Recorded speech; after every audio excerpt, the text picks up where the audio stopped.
بسیار اونواد قد بلنده قدش 2 متره میگم این قدت بلنده دلت هوا نمیگیره یا بالا خفه نمیشوه نه که باید ما دستگیری کنیم قرصک بزنیم میره تمام تاجیکستان میشونه بیرون تاجیکستان میشناسنش یا قرصک میزنیم هنرمند دعوت میکنیم ساربان خیرالله در خدمت شما مرا دیگه خیرالله بیا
چی؟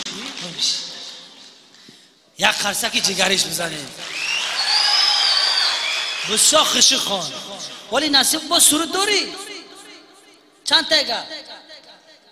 3 تا ولی نصیب باشه دیگه کنسرت بومیو میخونی نه؟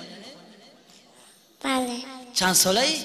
5 ساله خنداش بزنه انا این گلم یک خرسکه بزنیم بخدا بسیار خوشی خان ایلا نصیب باشه سربانجا گلم بگیریم میبریم ها؟ بله بعد میبریم گلم میبریم چیکار میکنیم؟ میفروشیم خیمو میریم سربان